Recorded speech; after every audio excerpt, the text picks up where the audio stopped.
উজানের ঢল আর টানা বর্ষণে তিস্তার পানি বেড়ে প্লাবিত হচ্ছে নদী তীরের বিস্তীর্ণ এলাকা, দেখা দিচ্ছে তীব্র ভাঙন। প্রতি বছরের মতো এবারও অনিশ্চয়তা আর আতঙ্কে দিন কাটাচ্ছেন তিস্তাপাড়ের মানুষ।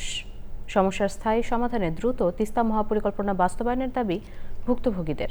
আনোয়ারুল আলমের রিপোর্ট। বর্ষা এলেই প্লাবিত হয় নীলফামারীর ডিমলা ও জলঢাকা উপজেলার প্রায় 10টি ইউনিয়নের নিম্ন অঞ্চল।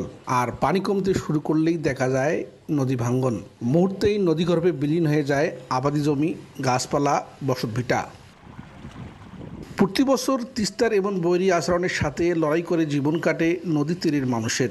বাড়ি ঘর ধরে পানি ওঠে, বাচ্চা কাচ্চা নিয়ে অনেক সমস্যা হয়। এখন এমন যে পরিস্থিতি রে ভাই, কোথায় যাব, যাওয়ার কোনো আমাদের রাস্তা নেই। আমাদের জমি জায়গা যেগুলো আছে সব নদীতে ভাঙে গেছে। এখন আমরা আবার সুবাদ যে করি খাবো এরও জায়গা নাই। মানুষগুলোর পাশে সরকার সহ যারা আছে সবাই পাশে দাঁড়াবে, তাহলে আমাদের এই নদী এলাকার মানুষগুলোর অনেক উপকার হবে।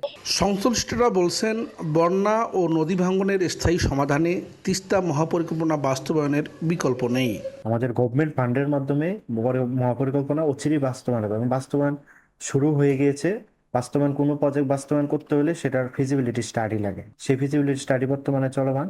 স্টাডি রিপোর্ট দেওয়ার পরপরই প্রজেক্ট গ্রহণ করা হবে।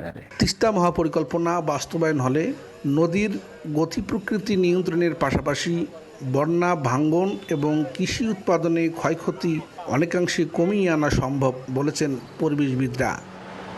নীলফামারী থেকে আনোয়ারুল আলম, চ্যানেল আই।